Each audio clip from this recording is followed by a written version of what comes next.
Wasn't it super of Brother Thelonious to lend us his speedy roadster for the afternoon? Isn't he a sweetheart? Isn't he a sweetheart? Tell me, where did he get his speedy roadster from? Well, he said he won it in the raffle. He's had a tremendous run of luck, you know. That's the 12th car he's won in 2 weeks.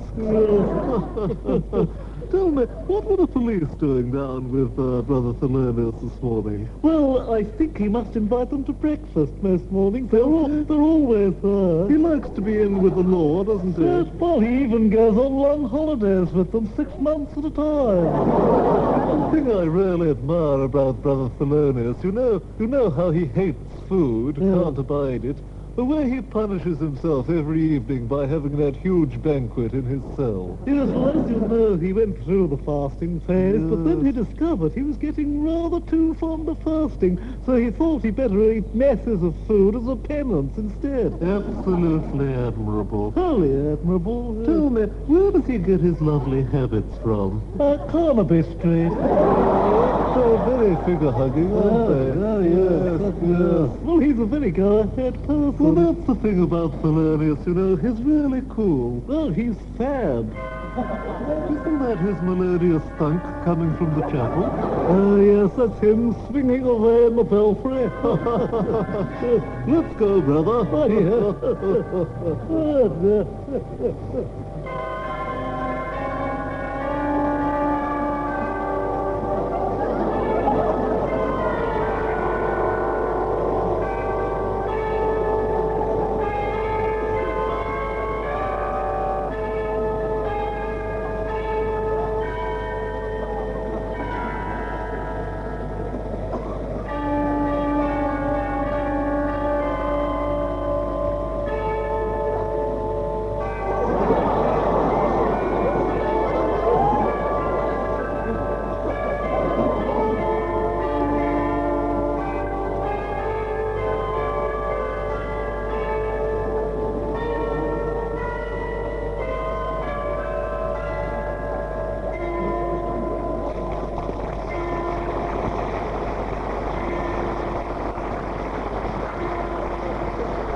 Brother Dominic. Hello, Brother Piers. And hello, viewing brothers, and welcome to the first of a new series, Friday Night is Friars Night. Come in. Come in. Hello, Roger. Hello, Dr. Braintree. Hello. Come in. I'm so sorry I'm late. That's quite all right. Yes. How are you? I'm very well, thank Would you you. like to sit down, or would you prefer to lie? I'll sit, thank Right, you. well, sit right down. Now, tell me, how are you in yourself? Well, I'm really feeling rather in the pink. Oh, this is terrific. Yes. It's funny, really, you know, if anybody had told me that talking to psychiatrists would have helped me at all, I'd have laughed in their faces, you know. Yes. But I can honestly say that our little chats together have really been of tremendous benefit to me. I'm so glad, Roger. Of course, a lot of people are instinctively very suspicious of psychiatry, and possibly, you know, with reason, but it can help in times. Well, I really think it can, because, you know, I've got so much more self-confidence now. Yes, yes, and I'm much less self-conscious in the company of the opposite sex, which I wasn't, as you know. You're less inhibited, are you? I should say. Good, this is terrific. And the wonderful thing is, really, about it all, I'm in love. Oh, this is wonderful news, Roger. You're in love with a woman? Yes. Oh, so much the better. That's terrific. You know, it's so wonderful to be in love. I can't tell you the absolute joy I have. Well, love is a wonderful thing. I've been there myself. It's a wonderful thing. I mean, this girl, this creature, this goddess, Yes. is so, you know, it's so right. Everything is so wonderful. Yes. You know. You really click together. Yes. Oh, it's so marvellous. But the only trouble is that, apart from this wonderful, light-hearted love that I have, Yes. I seem to be saddled with this tremendous, burning sense of guilt. You have guilt as well as love. Well, this is unfortunate, Roger. You know, sex is the most natural, healthy thing in the world. There's no reason at all to have any guilt about it. I mean, why would you have guilt about sex? It's a lovely, beautiful thing, Roger. Well, it's not really as simple as that. You know, it's rather difficult to explain. I don't really know where to start. Well, begin at the beginning. That's always the best place. What's the girl's name? Stephanie. Stephanie. That's a lovely name, isn't it? Well, my wife's name, in fact, isn't it? Yes. It's Stephanie. Yes, it's Stephanie. No, it's Stephanie. Yes, it's Stephanie, Roger.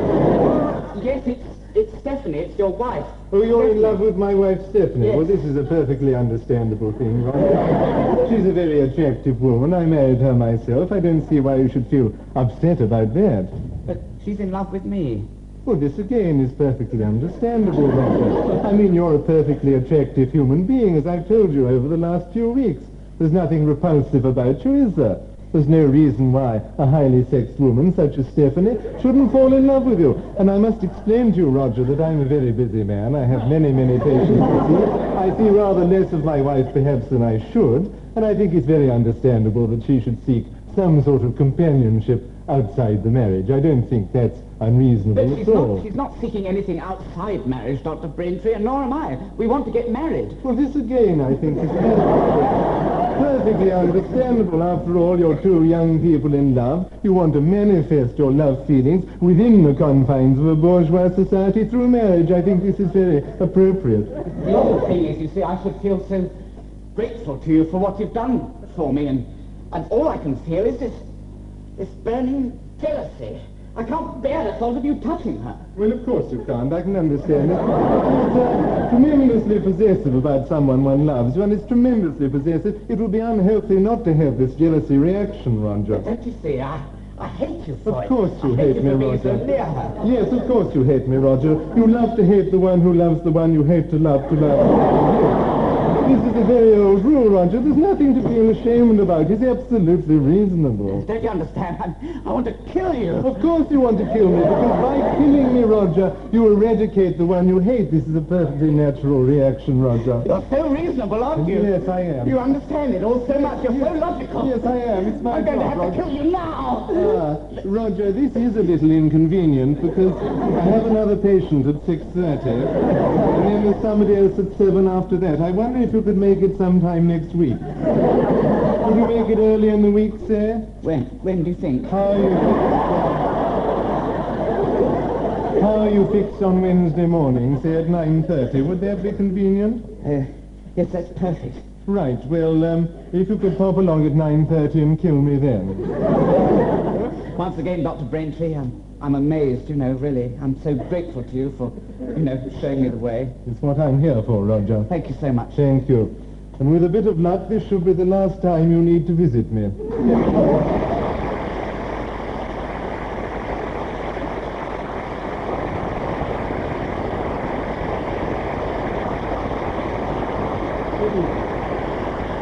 In an age where mediocrity is becoming the accepted standard in the cinema industry, it's sad to note that some of the best films have never reached the screen. Fate was never more fickle than in the case of the epic film Hunchback. It went into production in 1937 with one of the most illustrious casts ever assembled. Alas, ill fortune dogged the production from its inception. It all started well enough. A magnificent replica of Bodiam Castle, Sussex, had been erected on the former site of Bodiam Castle, Sussex, which had been demolished to make way for the reconstruction. But it soon became uncomfortably clear that there were temperamental differences between the tempestuous German director Sergei von Williams and his leading English actor Stanley Moon. Action!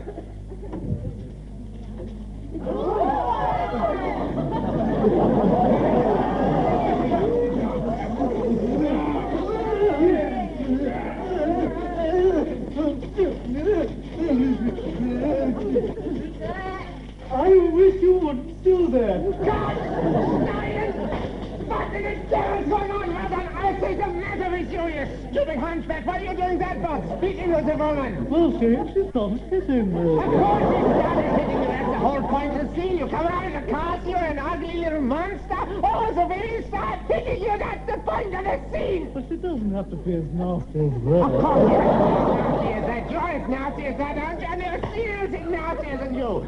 God in heaven, how else did we choose you for the part? Well, if you remember, my wife put a word in your ear. Oh, yes, you're right. My little finger shivers. All right, we try to see it again, all right? I'll try it. By the way, is my... all right? Yes, it's fine. Now get back inside, otherwise I murder you. Get inside. Gott in Himmel, was für ein englischer Schweinerei haben wir hier! Bitte kommt get inside! Right, sound. Are you all right for sound? Everything all right? Good, yes. Where's my mistress? It is fortunate for us that the Italian cameraman failed to understand Von Williams' cry of schneiden or cut. What you've just seen is one of the rushes from the incomplete film, and you're just about to see some more of these rushes.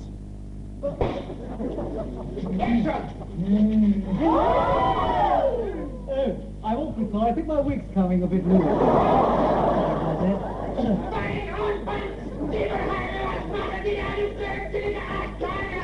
What? Sorry, I didn't quite get it.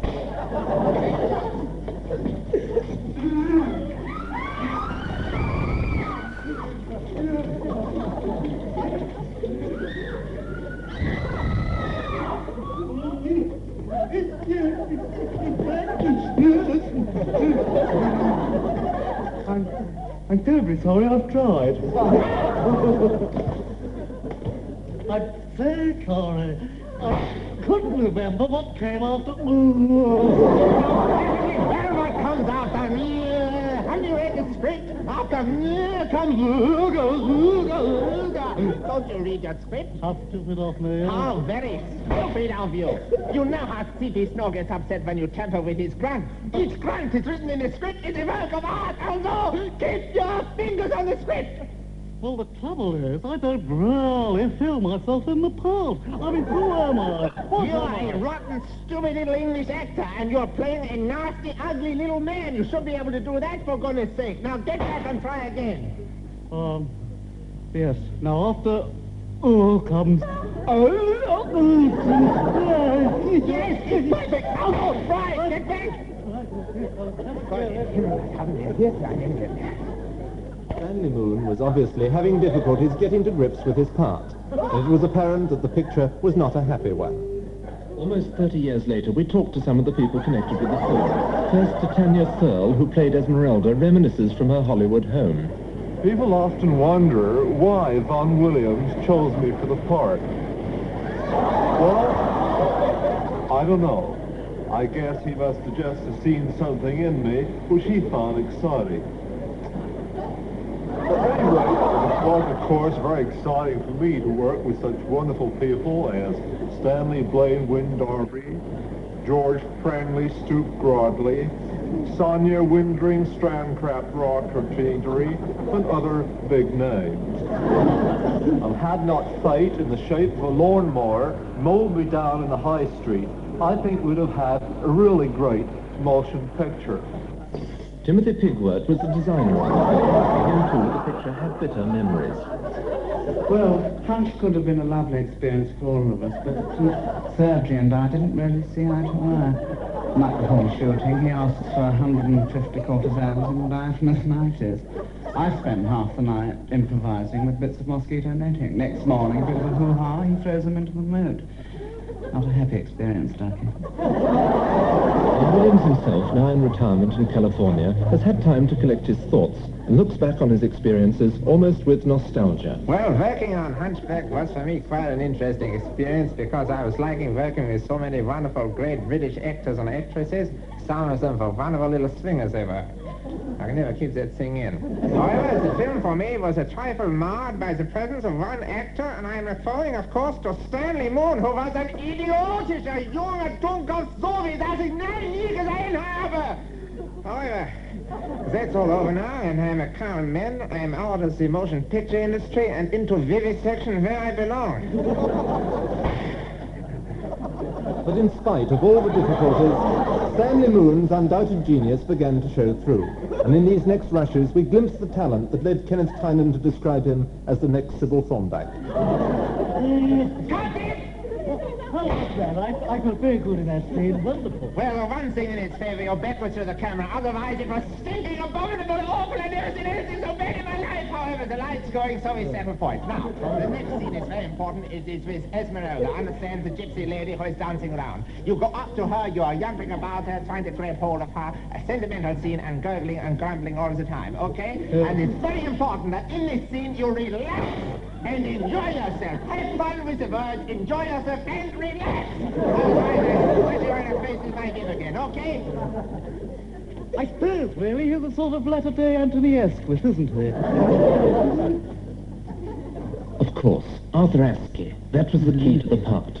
From now on, Moon's playing took on a new authority, and we see in this scene in the belfry with Titania Thurl that he was indeed kissed with genius.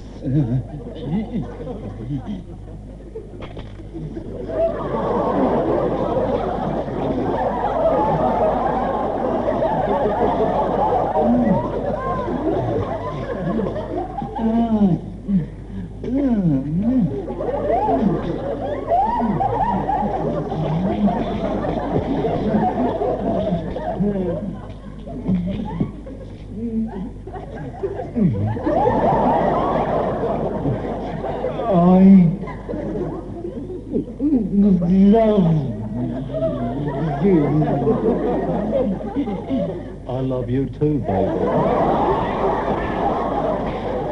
But Von Williams was a hard taskmaster, and despite all of Moon's efforts, he was still dissatisfied. The English actor's natural diffidence and timidity drove the German to still greater furies. Finally, shooting was abandoned after the tragic death of Stanley Moon, a great British actor who died by drowning.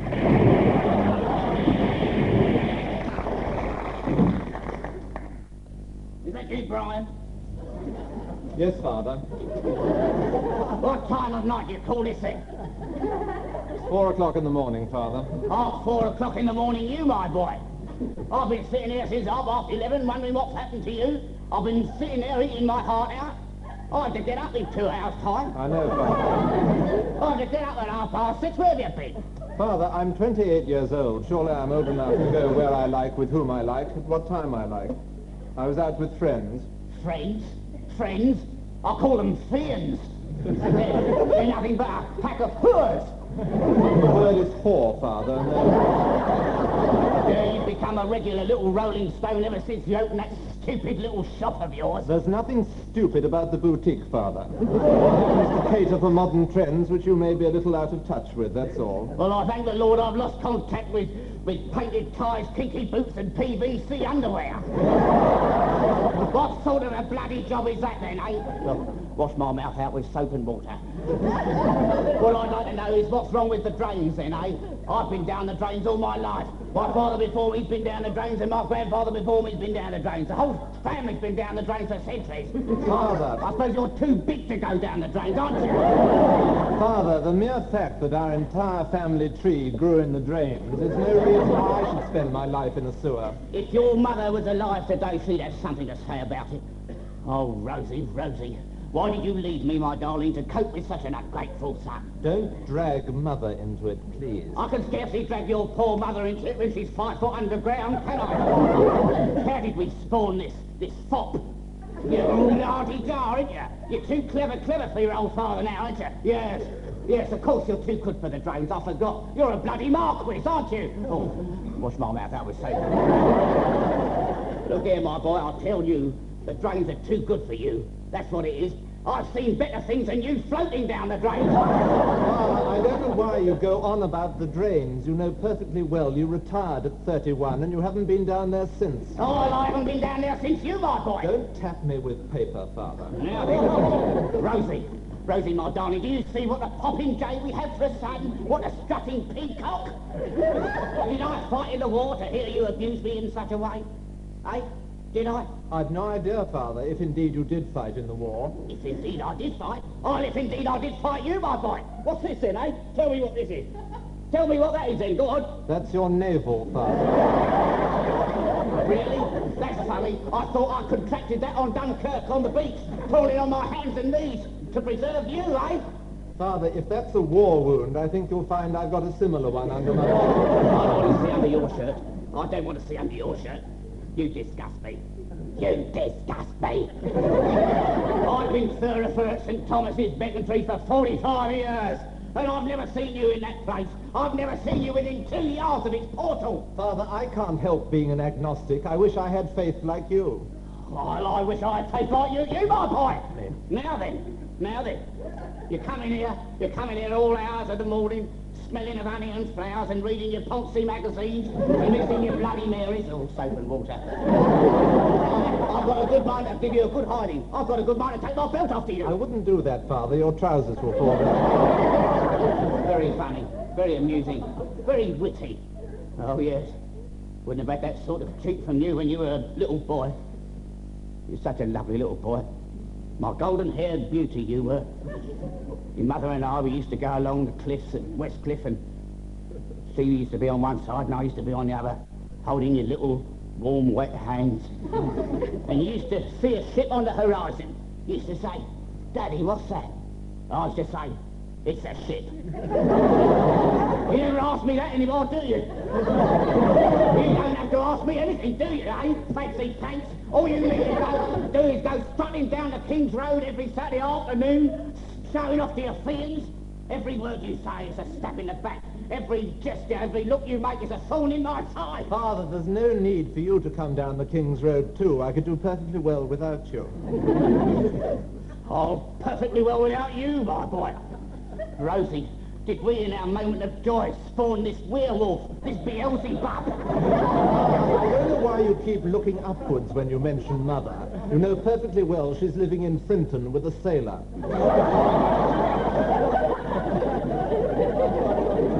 That's a terrible thing to say. That's a bloody terrible thing to say. Soap and water. Do you think my wife would have left me? Do you think your mother would have left me? She loved me as I loved her. Good Lord. Do you think your mother would have gone off to live with some dirty Matalot in Frinton? She worshipped the ground I walked on.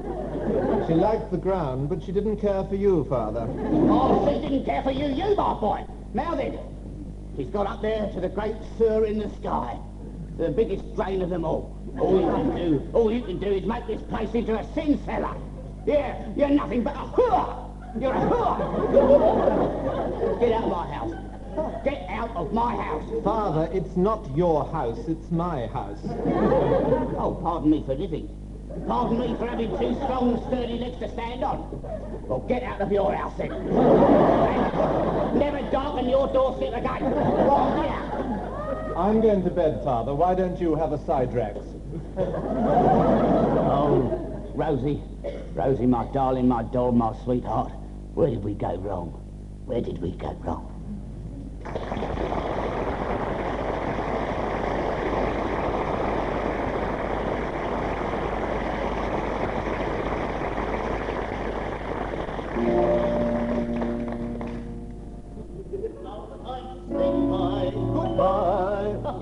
Now's the time to yield a sigh. Yield those trendy sighs. Now's the time to run away until we meet again some sunny day.